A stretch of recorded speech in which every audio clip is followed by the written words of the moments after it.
Most informative website এবং online portal. Thank you. এই হইল কি আওয়াজ কি কোন দাদা আজকে রেফেলটাতে কয়টা দিবেন?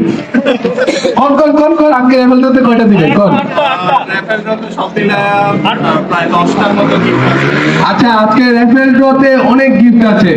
আমাদের কিন্তু এখানে বাইক চালানোর একটা ট্রেনিং চলতেছে, আধা ঘন্টায় বাইক চালানো শিখিয়ে দিবে। ভাই আমি ওনারা বলছি আমি বাইক চালানো শিখতে চাই। কেমনে জানেন? আমি সারা জীবন এক চাক্কায় বাইক চালাইছি, আমি 2 চাক্কায় চালাইতে চাই। এটা কি পসিবল? না ওইটা পসিবল, সমস্যা নাই। আর 2টা টাকা তবে লাগাই দিই। ওকে, তো এটা অনেক বড় একটা জিনিস, একজনকে চালানো শিখানো কিন্তু এটা অনেক বড় একটা ক্রেডিটের ব্যাপার। তো আমরা বাইক চালানো শিখার ট্রেনিং দেখবো এখন। Let's start. আমি একটু বলে দিই, সেটা হচ্ছে ওনারা হচ্ছে মোটরসাইকেল সেফটি সলিউশন। ওনারা বাইক ট্রেনিং দেয়।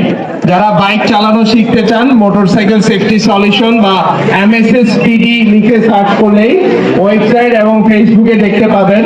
তো ওনারা একটা চ্যালেঞ্জ নিয়েছে যে আপনি যদি সাইকেল চালাতে পারেন আপনাকে আধা ঘন্টার ভিতরে বাইক চালানো শিখাই দিবে। সাইকেল চালাতে পারে কিন্তু বাইক চালাতে পারে না। ওনারা 30 মিনিটের একটা ট্রেনিং সেশন দিবে। এই ট্রেনিং সেশনের ভিতরে উনি বাইক চালানো শিখে যাবে।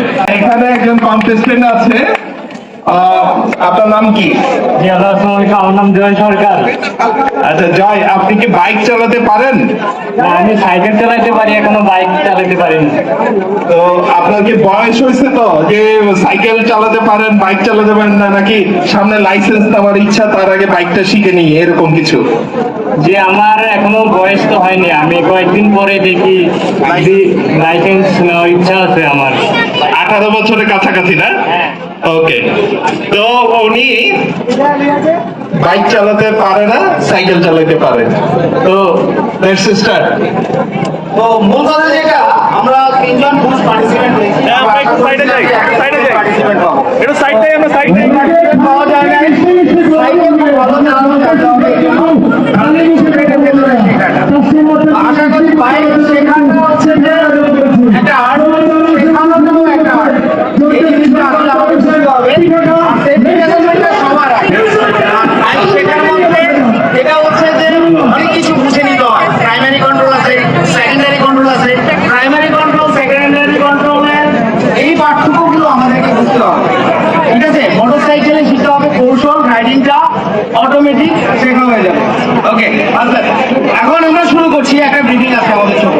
আমরা মূলত মোটরসাইকেলের 4টা প্রাইমারি কন্ট্রোল থাকে। সবকিছু বাদ দিই, আমরা 4টা প্রাইমারি কন্ট্রোল নিয়ে এখন আমরা শিখবো। আর মোটরসাইকেল শেখার জন্য আপনার দরকার কৌশল শেখা। তো আমরা 4টা প্রাইমারি কন্ট্রোল জেনে নিই। আমার মোটরসাইকেলের ডান পাশে 2টো প্রাইমারি কন্ট্রোল থাকে, বাম পাশে 2টো প্রাইমারি কন্ট্রোল থাকে। 1 অ্যাক্সেলেরেটর বা থ্রটল বলি আমরা। 2 ব্রেক, হাতের ব্রেকটা সামনের চাকা, পেছনের ব্রেকটা, পায়ের ব্রেকটা পেছনের চাকা। ওকে, তাহলে ডান পাশে কি আছে আমার? অ্যাক্সেলেরেটর এবং ব্রেক। বাম পাশে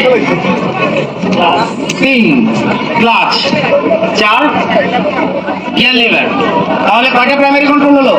4টা। আমরা আগে নাম লোকেশন জেনে নেব, তারপরে এর কাজগুলো আমরা জেনে নেব। ঠিক আছে, তো আমরা তো সাইকেল চালাতে পারি, ব্রেকের কাজ কি? থামানো। ব্রেকের কাজ? ব্রেকের কাজ থামানো। তাহলে 4টা প্রাইমারি কন্ট্রোলের মধ্যে একটা প্রাইমারি কন্ট্রোলের আমরা কাজ জানি। আর শিখতে হবে কয়টা? 3টা। কি কি? অ্যাক্সেলেরেটর বা থ্রটল, ক্লাচ আর গিয়ার। ঠিক আছে, থ্রটলের কাজটা এবার কি? থ্রটলের কাজটা হচ্ছে যে আমার ইঞ্জিনের শক্তিটাকে জেনারেট করবে বা নিয়ন্ত্রণ করার জন্য আমরা শক্তিটাকে মিনিমাইজ করব। তাহলে থ্রটল যদি আপনার দিকে টুইস্ট করেন শক্তিটা বাড়বে, আর রিভার্স করলে কমবে। দুটো জেনে গেলাম। ব্রেকার কি জানলাম? অ্যাক্সেলেরেটর। এবার আসি বাম পাশে, ক্লাচ এবং গিয়ার লিভার। ক্লাচের কাজ এবং গিয়ারের কাজ আমাকে জানতে হবে। গিয়ারের কাজ মূলত দুটো, একটা হচ্ছে তার স্পিড লিমিটেশন আর একটা হচ্ছে শক্তি লিমিটেশন। ফার্স্ট গিয়ারে মনে করুন, ফার্স্ট গিয়ারের কাজ হচ্ছে আপনার বাইক একটা নির্ধারিত গতিসীমায় বেঁধে দিবে।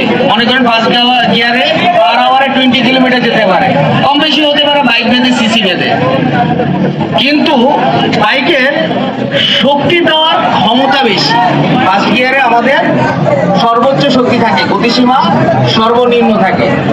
সেকেন্ড গিয়ারে যখন যাব আমার বাইকের গতিসীমাটা বেড়ে যাবে, মনে করেন 40-তে চলে যাবে। আগেই বলে রাখি বাইক আমার গতিসীমাটা বেড়ে গেল, মানে 40-র ভেতরে থাকতে পারবো, 40-র বাইরে আমি যাবো না। তার মানে একটা লিমিটেশনের মধ্যে বেঁধে দিচ্ছে, কিন্তু আমার বাইকের শক্তি দেওয়ার ক্ষমতাটাকে রাখছে।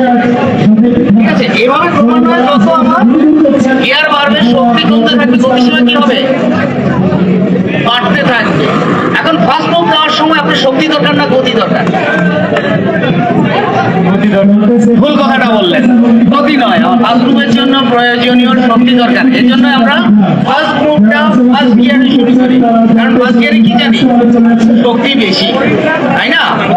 গতিসীমা কম, এবং ফার্স্ট গিয়ারে আমার শক্তি বেশি, গতিসীমা কম। এর জন্য ফার্স্ট মুভটা আমার ফার্স্ট গিয়ারে দিতে হবে, রাইট? মুভ দেওয়ার পরে আমার রাইডিং জড়তা থাকে 1 নম্বর গিয়ারে, এই জন্য আমরা সেকেন্ড গিয়ারে চলে যাই। আর ফার্স্ট গিয়ারে শুধুমাত্র ফার্স্ট মুভটাই হবে, সেকেন্ড গিয়ারে যেতে হবে। এবং সেকেন্ড গিয়ারে যাওয়ার সময় আমাকে অবশ্যই ক্লাচের ব্যবহার করতে হবে। অনেকেই বলেন যে অনেকেই ক্লাচ ছাড়া গিয়ার চেঞ্জের চেষ্টা করে, যতক্ষণ না পর্যন্ত আপনি ক্লাচ না টানছেন ততক্ষণ পর্যন্ত আপনার গিয়ার চেঞ্জ করা কষ্টকর হবে, শক্ত হয়ে যাবে, হার্ড হয়ে যাবে।